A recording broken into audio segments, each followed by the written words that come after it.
In Montana, nestled among mist-laden mountains and dense pine forests, lies a lake so clear it is known as the Mirror Lake. Locals whisper that its surface is a veil between two worlds, a place where death never truly ends. They warn that anyone who gazes too long will lose themselves, while, at times, the departed will stare back from below. On nights when the moon is full, the lake glows like glass, reflecting not only what exists above, but also what was never meant to exist at all. Yoni, child. Daniel, a former professor who had devoted his life to philosophy, arrived in Montana with nothing more than an old suitcase and a soul weighed down by grief. The sudden death of his son had carved an emptiness in him that no words or wisdom could mend. He chose Mirror Lake as his refuge, for it was said that the silence there could soothe even the most broken heart. On his first night, he sat at the shore, watching the moon scatter into 1,000 shards of light across the glassy surface. The lake was so still that every small movement of his body reflected back with unnerving clarity. Yet, something in the mirrored eyes staring up at him was not aligned. The reflection lingered a beat too long. Its faint smile faded, though Daniel was certain he had not smiled at all. A lone woman rode past in silence, her silhouette small and fragile against the shroud of fog. The ripples her boat left behind stretched outward, and Daniel saw more than her shadow on the water. For a fleeting moment, there appeared a line of figures standing behind her, motionless, waiting, before dissolving as the waves smoothed over. Daniel shut his eyes, desperate for stillness, but even in darkness, the lake remained carved into his mind. It was not simply water. It was a vast, unyielding mirror, a threshold waiting for something else to step through. Ni, pai shui. In the days that followed, Daniel returned to the lake every afternoon. Sitting for hours on the shore, his gaze fixed on the crystal-clear water. The light shifted with the passing hours, yet the lake always retained its cold, mirror-like sheen, reflecting every cloud, every tree, every line of his face. And yet, at times, that reflection lagged a beat behind, as though it hesitated before responding. One evening, just as night fell, Daniel saw a figure appear beneath the surface. It was not his own reflection. It was a boy, standing in the still water, eyes wide open, staring upward. Daniel's heart clenched, for in that instant, the figure was achingly familiar. The narrow shoulders, the youthful face, it was his son, the one who had died in a terrible accident the year before. Daniel leaned closer. The surface of the lake remained smooth, lit only by the moon stretched into a blinding white streak. But below, the boy smiled. That smile did not exist in Daniel's last memory of him. It was slow, fixed, as if carved into an invisible sheet of glass. He reached out, touching the water. It was icy, seeping into his bones. Ripples spread outward, distorting the boy's face for a brief moment before it returned whole again. But this time, the boy's lips moved, as if whispering. Daniel heard no sound, yet the ripples against his skin formed a rhythm, like a voice trapped deep in a throat. Across the lake, a boat glided past. The woman who rowed sat motionless, her gaze fixed on Daniel. Her reflection on the water warped, stretched, and pressed close to the boy's image. But beneath the surface, her face was not the same. Her skin was pale, her eyes hollow, empty as a winter lake. Daniel turned away, and when he looked back, his son was gone. The following night he returned again. This time, the boy appeared more clearly, as though rising closer to the surface. The moonlight traced his delicate features, but in his eyes lingered a heavy shadow. Daniel realized the small figure was standing in a warped world, a twisted version of the lakeside, where trees bent unnaturally and the sky lay torn apart.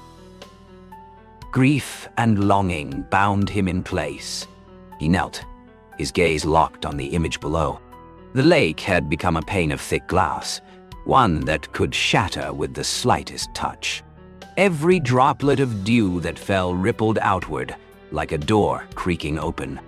And in the dreadful silence of the night, Daniel felt a hand, small and frozen, gently press against the shadow of his own, reaching out from the other side.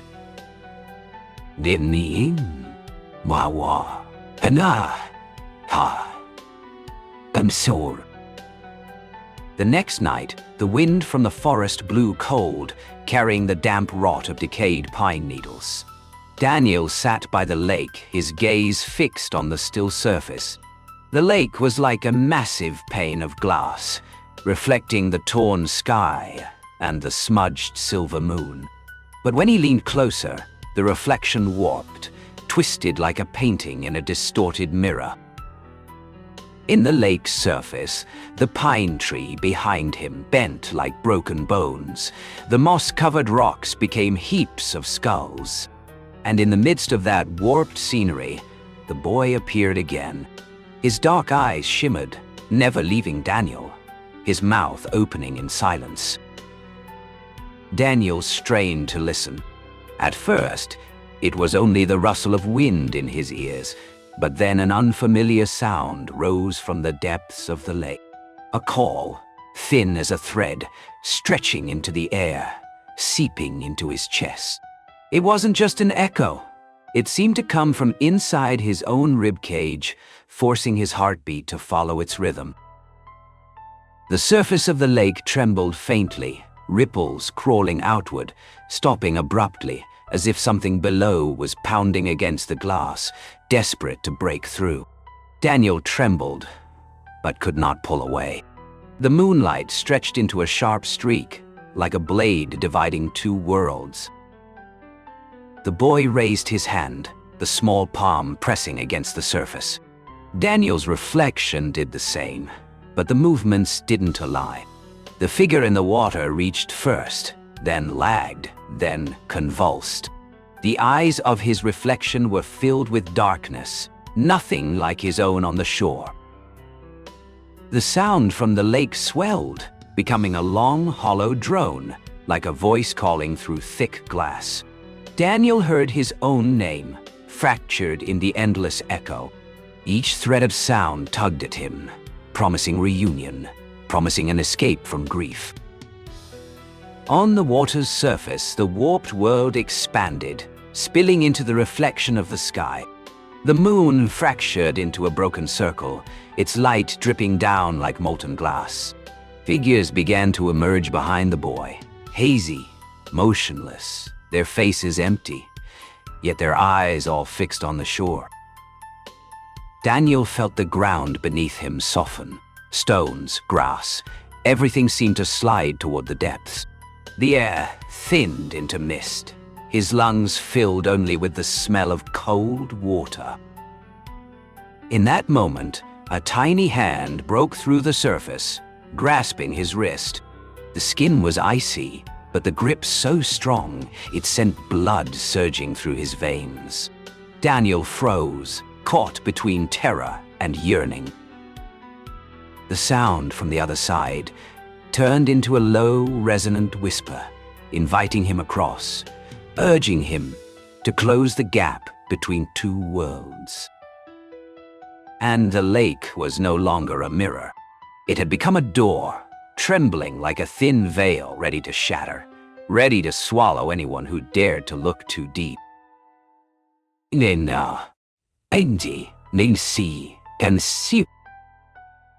On the fourth night, Daniel returned to the lake on trembling legs. Moonlight poured down, and the water's surface gleamed like an enormous mirror. So cold it seemed that if he bent just a little closer, his skin would freeze into glass. The wind was still, yet the lake was not calm. It moved slowly, like a breathing creature, each rise sending ripples outward, pulling the darkness into its depth. Daniel looked down. The reflection no longer resembled him. The face in the water was older, its eyes sunken, its mouth stretched wide in a crooked grin. Behind that figure stood dozens of shadowy forms, arranged in a crescent, their hollow eyes fixed ahead. They encircled the boy, not touching, as if awaiting a ritual. The world around the shore began to change. Straight pine trees twisted and split, their hollow trunks peeling like charred skin. The sky cracked apart, stars dragged into streaks of falling light that plunged into the water. Daniel blinked, but the warped world remained, spreading from the reflection and bleeding into reality. He reached out to touch the lake. The surface was no longer cool and clear. It had thickened, viscous like molten glass. The boy pressed closer, his small hand tugging gently. Daniel leaned forward, his whole body weighed down, bones heavy, as if drawn by a magnetic pull below.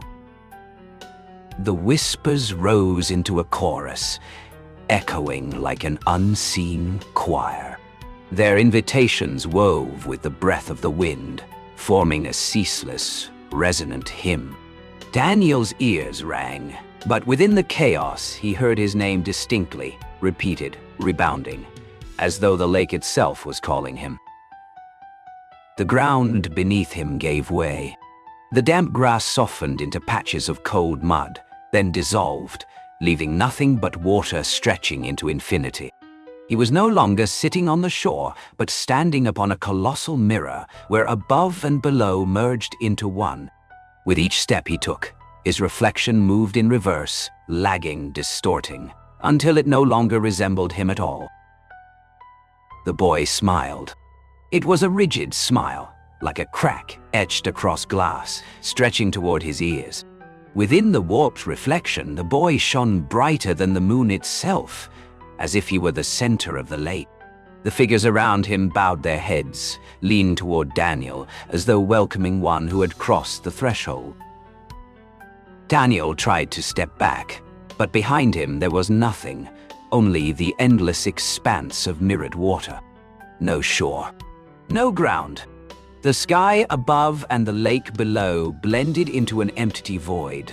He cried out, but his voice shattered instantly across the glowing surface, returning as a murmur not his own.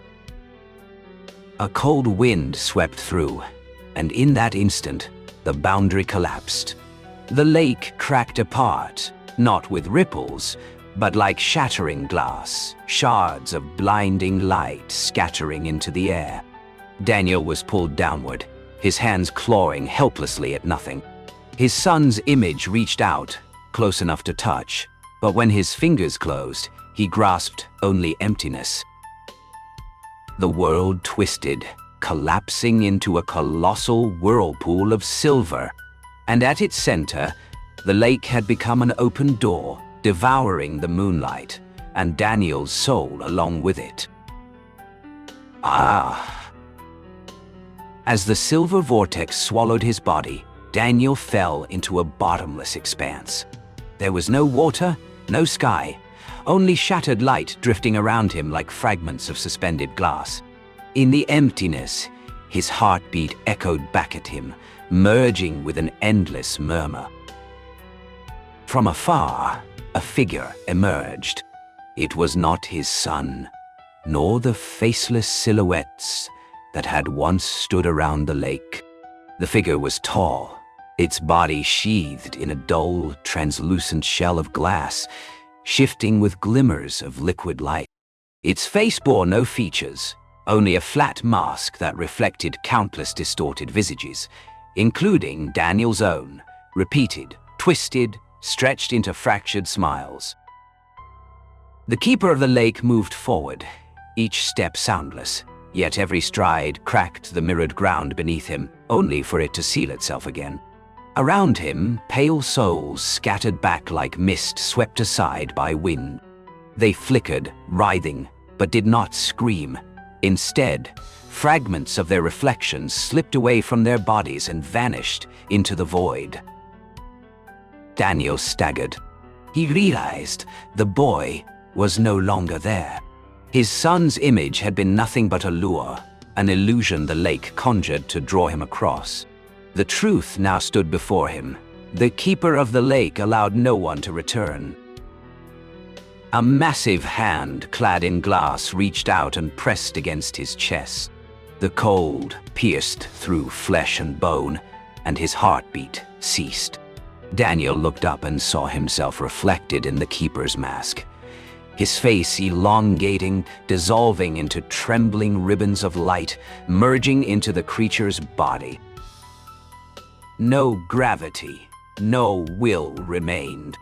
Daniel felt his very self unravel, memories splintering and scattering like cracked glass.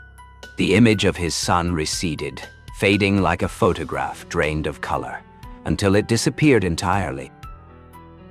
The keeper stepped back, letting him sink into the whirlpool of reflections. Daniel was no longer the lost wanderer. He had become one of the silent figures that once stood around the boy. His eyes were empty, his body transparent as a frozen lake in winter. Above, the surface sealed itself, smooth as though it had never stirred. Moonlight slid across, reflecting the night sky in flawless silence. On the shore, the woman in the boat dipped her oar, and the vessel drifted through the thickening fog. For just a moment, her eyes tilted toward the lake, where a new shadow had joined the endless ranks of those who would never be freed. And from that night on, Daniel never returned to the shore. Azimu.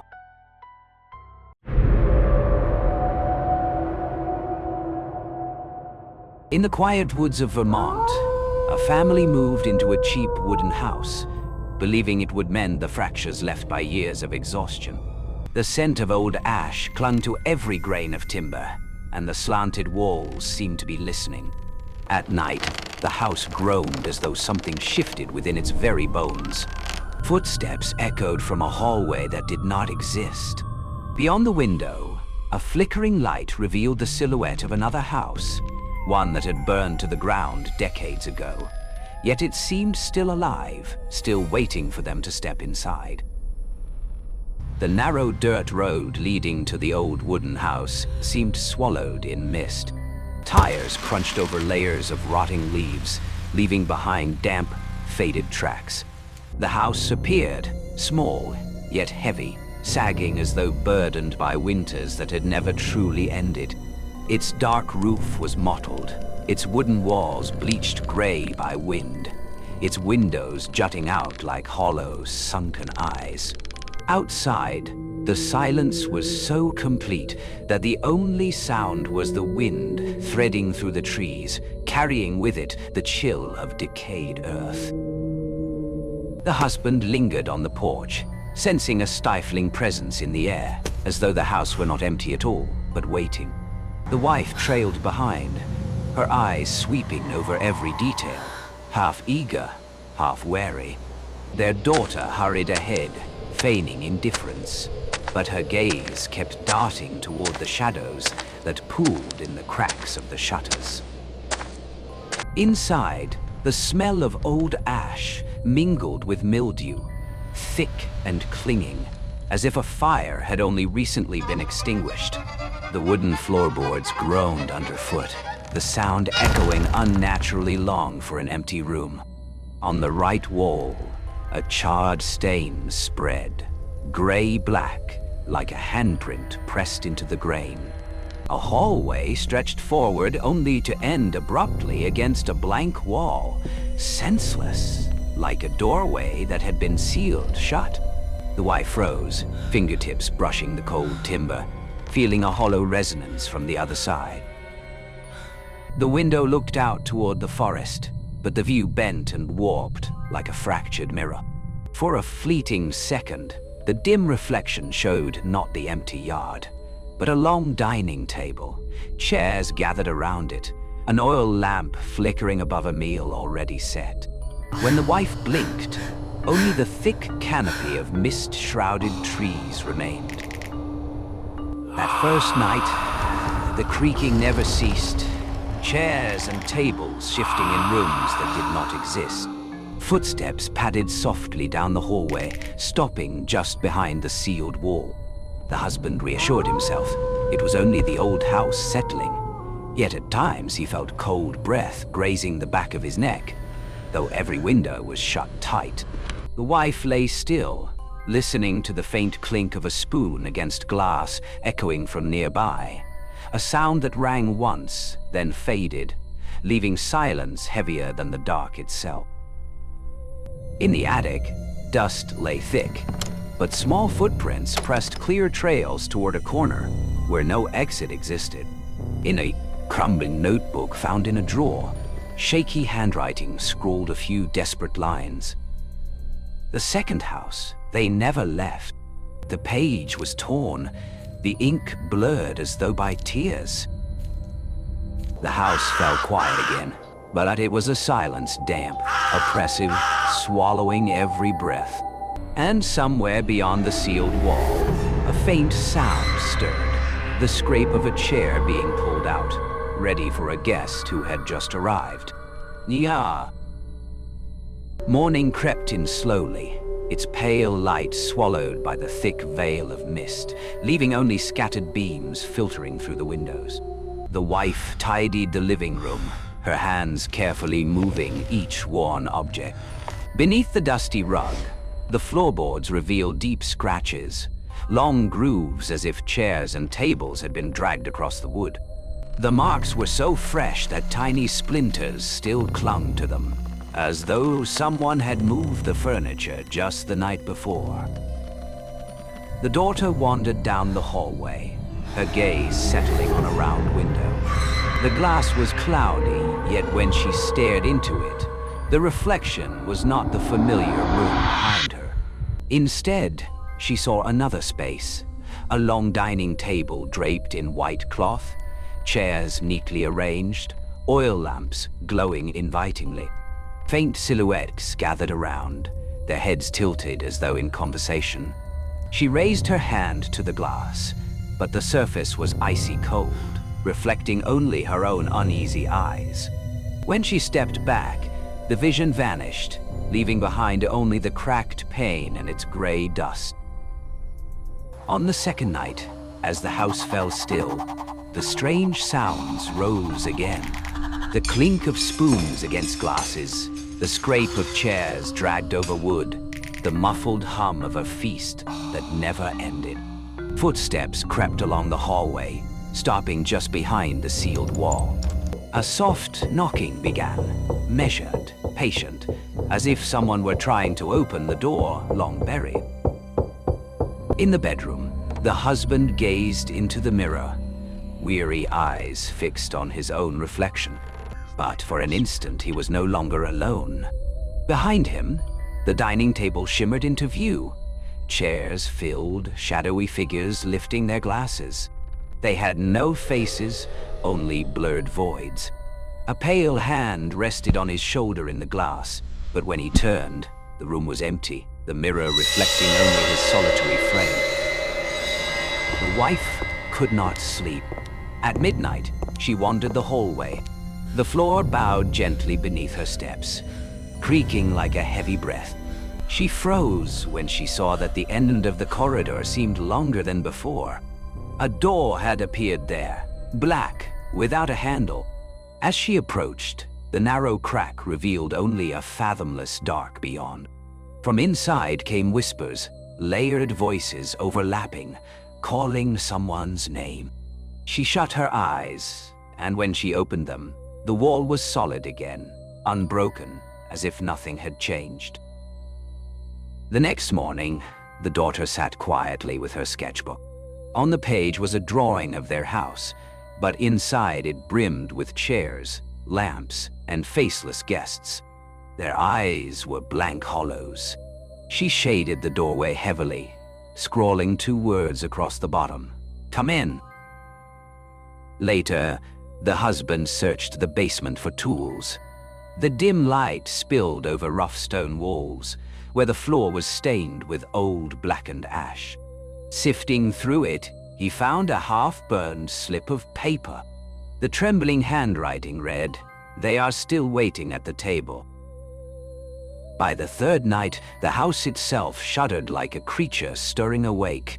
The lights flickered, shadows stretching unnaturally, the hallway lengthening with each passing minute. Laughter echoed faintly, distant yet growing clearer, as though the feast beyond the wall was reaching its liveliest moment. And from the depths of the dark came a drawn-out sound, scraping through the silence, the slow drag of a chair being pulled out, waiting for a new place to be filled.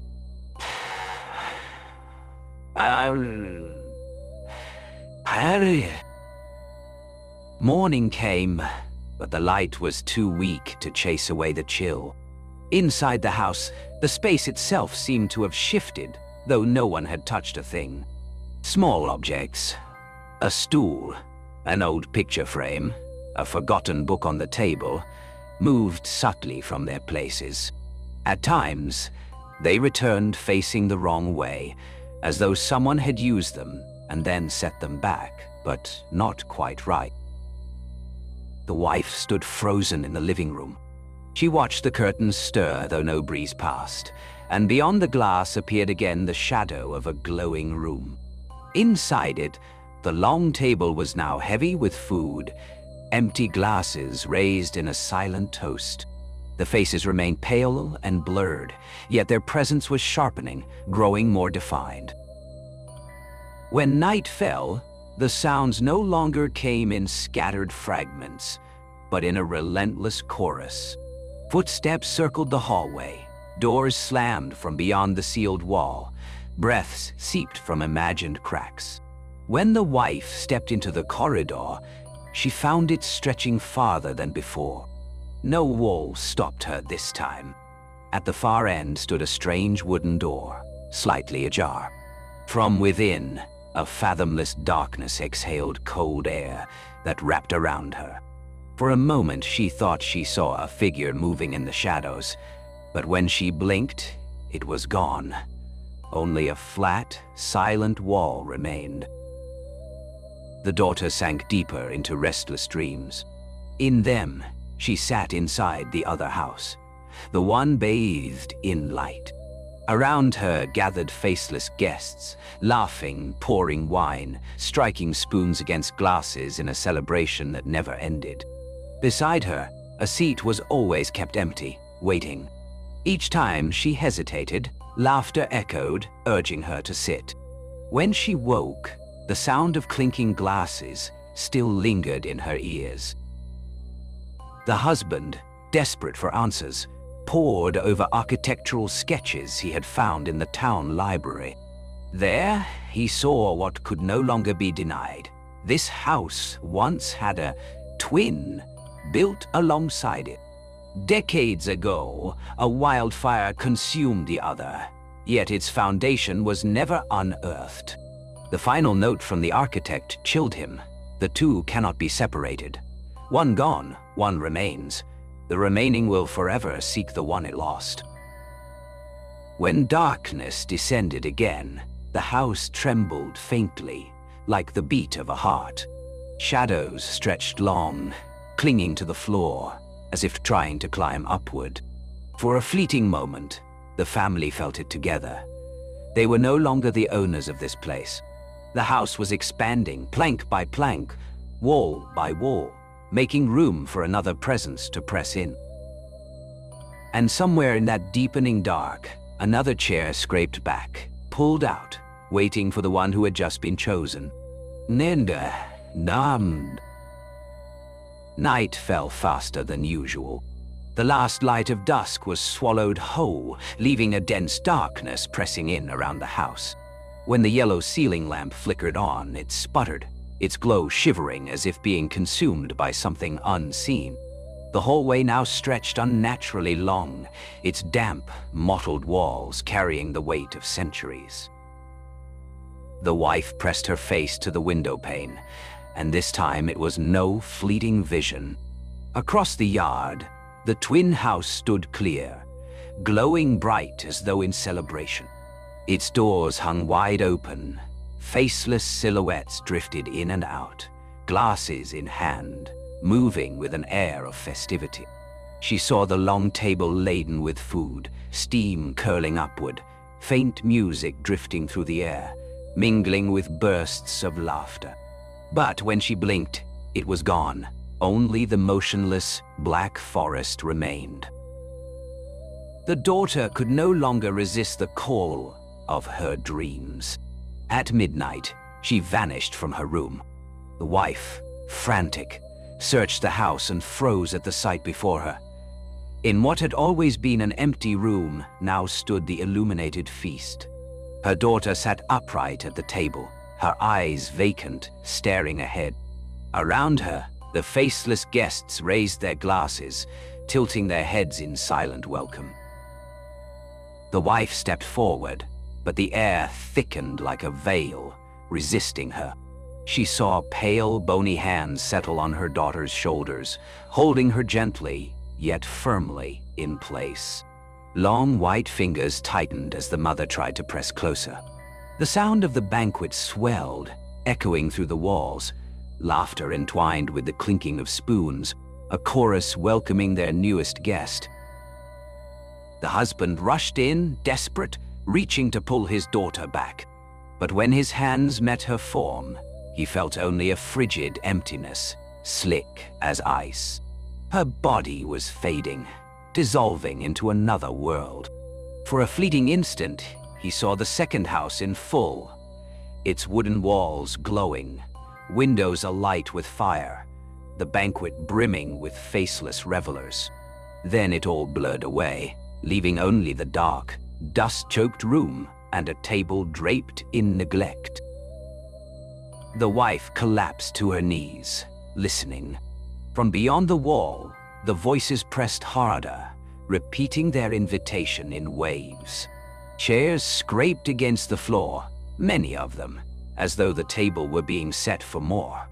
The structure of their own home seemed to buckle, pushed aside, as another house forced itself into being within its walls. In that moment, the family understood. They were not merely living in an old cabin. They were sharing it with another house, still standing, still full, still expanding, until the feast that had never ended was finally complete. Nay, dawn never came. Time itself seemed suspended in endless night, broken only by the jaundiced glow of a single lamp casting light over the frigid room. The wife stirred awake, only to realize she was no longer in the old creaking bed. She sat at a brightly lit banquet table, surrounded by faceless guests. The air reeked of wine, roasted meat, and burning wood, but the scents only thickened the suffocating atmosphere. The blank heads turned toward her in unison, featureless yet heavy with the weight of hundreds of unseen eyes. Through the window of this new house, she saw the outline of the old one, the home they had moved in, now sunken in shadow, hollow, drained of life. Only one figure remained there. Her husband sat slumped in the dim room, his eyes locked on the wall. He could hear every laugh, every clink of raised glasses from the other side. Within the chorus of sound, his wife's and daughter's voices rang out, familiar yet estranged, calling his name in a haunting harmony. He pressed his palm against the cold wall, and from the other side, pale hands pressed back. Tin like ice, fingers long and bony, clawed at the seams of the wood, pulling, tugging, prying open a crack. Light from the banquet spilled through, flickering like a beckoning flame. The slow scrape of a chair echoed, deliberate, preparing for one final guest. The husband staggered back, trembling, but the house did not allow escape. The walls closed in, the hallway shortened, the ceiling sank lower, pressing the breath from his chest. The attic groaned, dust drifting down like glowing cinders in the dim light. All of it drove him back toward the widening fracture, where shadow and light shimmered together like a door ajar. Through the gap, he saw his wife and daughter seated side by side, their forms fading but recognizable. Their faces, however, were dissolving into pale voids, merging with the faceless beings gathered at the table. Though empty, they tilted their heads and raised their glasses in unison, offering an invitation impossible to resist. The laughter swelled, rising, shattering, drowning out the pounding of his heart. In his final moment, he laid his hand upon the crack. The door burst wide, golden light pouring through, swallowing the last remnants of darkness. The sound of a chair scraping out one final time groaned through the air, and then fell silent. The small wooden house in Vermont sank into utter stillness. Outside, the forest lay heavy with mist, unmoving, as though no one had ever lived there at all. But if one were to stand close at night, pressing an ear to the mildewed wall, they might still hear it. The clink of spoons against glasses, the scrape of chairs sliding back, and the endless banquet echoing from the twin house, where those who chose to sit down never rose again. Nah. This happened 4 years ago. I was 12, going on 13 in just a month or two. My friend Lindsay was 14, which was quite a bit older than me, at least at the time, as the 2-year age gap was pretty big. We met in school and quickly became close friends. We were spending almost every single weekend together. Nothing seemed to be out of the ordinary. It was your typical Friday night. We carpooled to her family's apartment after school to spend the night together. After we ate dinner, me and Lindsay went to go hang out in her room. Now, Lindsay wasn't always a positive influence. She had a habit of talking to older guys online and lying about her age. Lindsay showed me some texts between her and a man she was talking to. I don't remember exactly what they said, but they consisted of him trying to convince her to meet up with him, and just the usual things you'd expect from a creep online. According to him, he was 19, tall, and blonde. Once I saw the text, I asked for a picture of him. Something didn't sit right with me after seeing the messages. She showed me what he looked like, and he was very clearly not 19. The man was at least 40, and looked like he lived in his mother's basement. That's when Lindsay's phone started ringing. It was the guy. Lindsay answered without hesitation, and when I heard the voice on the other end of the call, I felt like I was going to be sick. I could clearly hear the guy trying to convince Lindsay to meet up with him. Lindsay replied, saying she couldn't, because she was spending the night with a friend. The mention of that must have sparked his interest, as the guy then proceeded to try and ask to meet both of us. Lindsay, lacking any common sense, said yes, and thus began our plan to sneak out and walk to meet this random guy in a Chick-fil-A parking lot. I obviously didn't want to go. I was raised on stories of what happens to teen girls who meet random men from the internet in person. But after adamant pleading from Lindsay that she didn't feel safe going by herself, I agreed. We took our phones with us for the walk. The route we had to take to get there didn't have very many street lamps, and there weren't any houses. We were surrounded by trees on both sides of us. When we got to the parking lot, it was almost empty.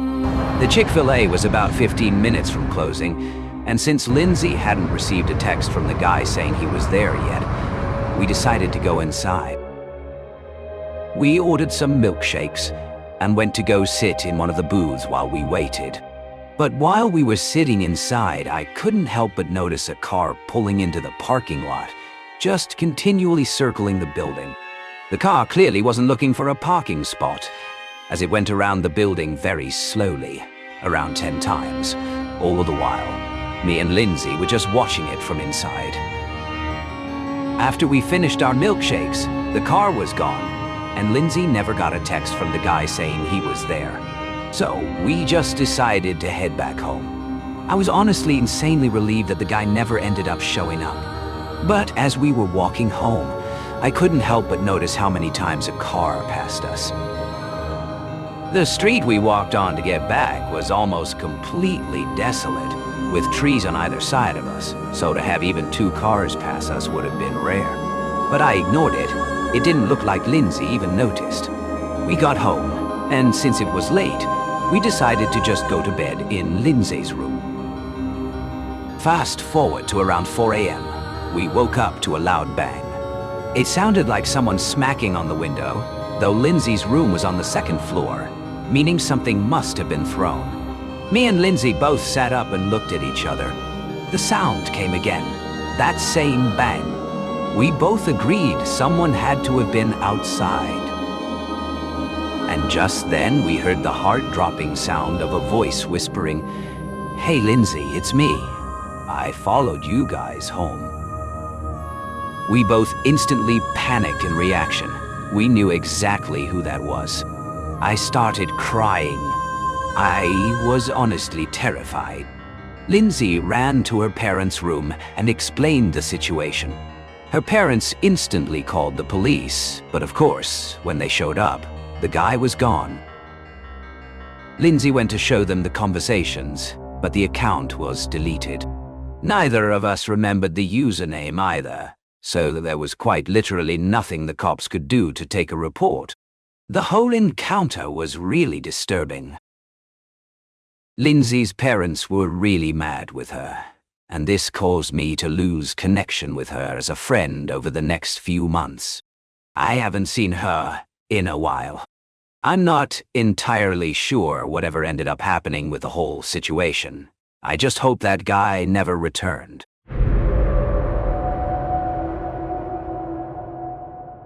My wife and I were looking for a used car on Facebook Marketplace, and actually found one we were really interested in. It was honestly a really good deal, and as soon as we saw it, we texted the seller saying we were interested. The seller seemed perfectly normal over text, and we agreed to meet in a public mall parking lot. He said he wouldn't be available until he got off work at 5, so we agreed to do the transaction at 5:30.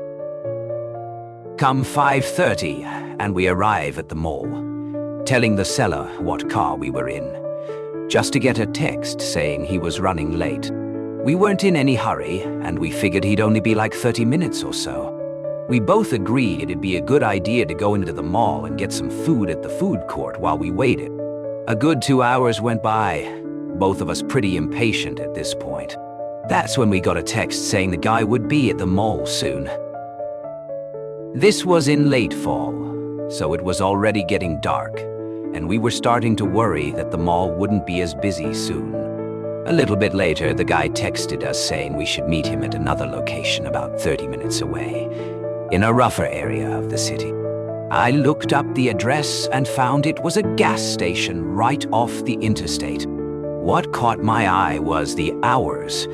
It wasn't one of those 24-hour gas stations, and they were actually already closed. My wife mentioned how many red flags the whole situation was giving off, but honestly, all I was thinking about was the car and how good of a deal we had found, so we ignored them. We sent over a text saying we'd be there in 30 minutes, and pulled out of the mall parking lot, making our way to the gas station. When we got there, we pulled into the parking lot and quickly realized how dead the whole area was. There were only like a few vehicles parked. After about a minute, my wife pointed out the car, and sure enough, there it was. But it looked to be in way worse condition than the original pictures on Facebook Marketplace. The car was in a pretty dark spot in the parking lot, way in the back. I started pulling up to it when I stopped. My wife looked at me confused, but I swear I could see something. I got out of the car, and that's when my suspicion was confirmed. There was a spike strip right in the middle of the road, exactly where I would need to go to pull up next to the car. At that point, I knew something wasn't right.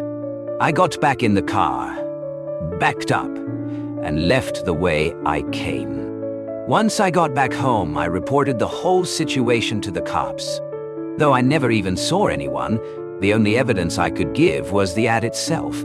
I never knew what came of the whole situation, but the ad was taken down a few days later. I never heard back from the cops, so if they caught anyone or not, I don't know. Either way, this situation has caused me to be a lot more cautious when using services like Facebook Marketplace. I had just moved into a new apartment, and being the broke post-grad I was, I had pretty much nothing except a few boxes of stuff from my parents' house. It was nice to be done with school and have my own place, yeah, but I didn't even have any furniture. Like I said, I was completely broke, so I thought maybe I'd be able to find something at least decent on the free section of Facebook Marketplace. If you've ever searched for furniture on Facebook Marketplace, you know it's not great. Half the couches are held up with duct tape or something along those lines. I knew I couldn't be picky, but I wanted something that could at least last me until I had enough money to buy a nice one. I'd been scrolling for well over an hour, and was probably already a week into the backlogs. I scrolled back to the top and refreshed the page. The second I did, I saw an ad pop up titled, "Brand new couch, never used, free for pickup." The post wasn't even a minute old, and I knew I had to be quick if I was going to have a chance at getting this thing. The couch was in perfect condition. I quickly typed out a response to the seller, saying I'd be willing to take it off their hands. I got a response not even 3 minutes later that read, "Yeah, the couch is all yours if you can come pick it up tonight. I'm available anytime past 9 p.m. I was slightly put off by the response. It was currently noon, and this guy wanted me to wait till 9 p.m. to pick it up, way past when the sun would have gone down. But I ignored it, thinking maybe the guy had work till then or something. So I texted him back saying that was fine and proceeded to wait.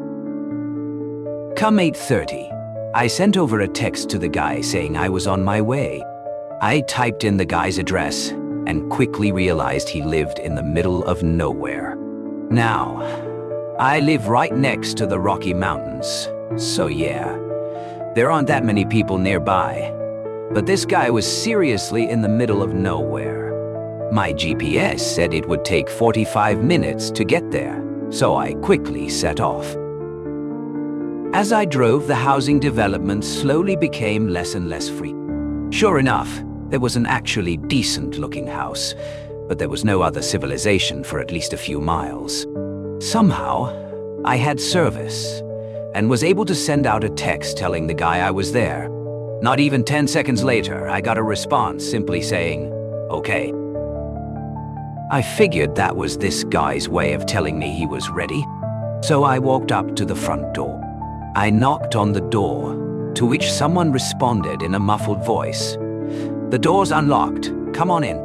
From the way the voice sounded, it was as if whoever said it was right on the other side of the door. I opened the door and peeked inside before entering. I quickly realized how weird this situation was. The place was pitch black, with not a single light on. Now, this was before every cell phone had a flashlight on it, so literally all I could use to help me see was the moonlight shining in from one of the windows. I yelled out a hello, to which I could hear someone responding from a door on my left that was open, and I could tell it led to a basement. The voice said, "Come on down here. I got the couch ready to be moved." At this point, I was completely on edge. I replied saying, No, that's okay. I gotta go. I turned around, swung open the front door and started running back to my car. I unlocked it, got in, and proceeded to relock the doors. I gave one last glance at the house before leaving. No one had chased me, though through one of the windows I could see the dark outlines of 4 different men just looking out at my car. I booked it out of there at that point and drove straight back to my apartment.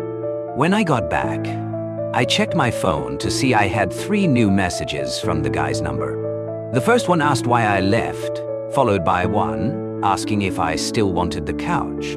But the third one is what disturbs me most. It simply read, "You're lucky." This is by far the most disturbing experience of my life, and it's caused me to never use Facebook Marketplace or anything similar again. To this day, I'm convinced those guys in that house that night never had the intention to sell me a couch. A few weeks ago, I had to fly out to a small town I'd never been to before in order to look for a place to live at for school. I was flying alone, though before the trip I had researched all sorts of apartments in the area on Facebook Marketplace and was actually able to set up a few meetings to look at places. The first meeting was in the late afternoon, in a sort of remote residential area. The landlord sounded fine over email and asked me to call him an hour before meeting him to confirm I was coming. And so I did just that. I called him an hour before, but he didn't answer. I decided to just start walking to the house and hope the landlord would show up by the time I got there. About an hour later, the guy called me. He asked me if I was still coming, to which I replied, "Yeah, I'm actually only about 5 minutes away." Though the guy's reply caught me completely off guard, he replied furious, saying I wasn't supposed to show up for another hour. I quickly realized he was right. Back then, I had a pretty old phone. It wouldn't automatically change times whenever you switched time zones. I forgot to change it manually, and I realized I was showing up an hour early. I explained the situation to the guy over the phone, but I could tell the dude was furious. Now, I get I was in the wrong, but still, getting that mad over something as small as this seemed weird to me. I explained to the guy I'd be willing to just stay outside of the house till the agreed upon time, to which he quickly replied saying, "No," almost pleading with me. At this point, alarms were going off in my head, but I ignored them as I really needed a place to live. I decided I'd just go get some food at a nearby place to pass the time until I needed to be at the house for the tour. Once the time came for the tour, I showed up to meet the guy. The guy looked to be in his 50s, and if I'm being honest, he looked disgusting. Some of his clothes were half torn, and it didn't even look like he showered for weeks. I didn't feel comfortable, and found myself just wanting to leave, though, like I said, I really needed to find somewhere to live, and there weren't that many choices in terms of real estate at that point, so I decided to stay. As I was discussing the details about the house with the guy, I couldn't help but notice a man leave the house from a back exit. This man was young and extremely sketchy looking, even more so than the guy I was talking to. He took one look at us, ran out of the house to his car, and pulled away. At this point, I was full-on disturbed. I asked the guy who that was, to which he replied it was another person he was giving a tour to earlier. The guy then proceeded to ask me a lot of questions. They weren't normal questions a landlord would ask, but rather more personal questions, like how old I was or what I was going to school for, the whole time staring into my eyes without blinking. I tried to give answers that were as vague as possible. Finally, we entered the house. Now, from the outside, the house actually looked decent, but upon entering, you could tell the place wasn't taken good care of. I followed the guy as we walked around the house, looking at all the rooms. Every time I would ask about the condition of the house, the guy would avoid the question, simply saying it was unfinished. After we finished looking at all the rooms, the guy mentioned he wanted to show me a shed in the backyard of the house. Before I could say anything, the guy told me to follow him as he led me to the back of the house, outside, away from the street, to this sort of detached shed. When we got there, he opened the door, and I quickly noticed that there were stairs leading down into utter darkness. He flipped on a switch at the top of the stairs, but no light came on. Normally the response for this would be surprise, or something like that.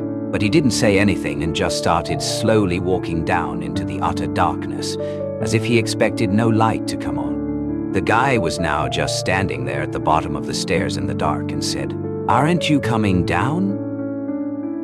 I said nothing, still in shock that the landlord wanted me to follow him down into this dark basement, cut off from the rest of the house for whatever reason. I glanced back at the house and saw another guy in the backyard doorway. I panicked and ran into the woods. I didn't look back, and honestly, I didn't want to. I don't know if they followed me, but after about a half-mile of running, I turned around to find no one. I quickly realized the situation I was in. I was in the middle of the forest at sunset, with people possibly chasing me. Though luckily, my phone had service, and I was able to find my way back to the hotel I was staying at with no other problems. As soon as I got back, I Googled the house and did some more research on it. Apparently, the house had been abandoned for 3 years. I checked the status of the original Facebook Marketplace posts I had responded to, but of course, it was deleted. I debated whether or not to call the cops and report the situation, but decided against it, as I figured there wasn't much they could do. I can only imagine the guys I encountered that night were a group of homeless people with some unknown intentions. Whatever the case, the whole situation was extremely disturbing.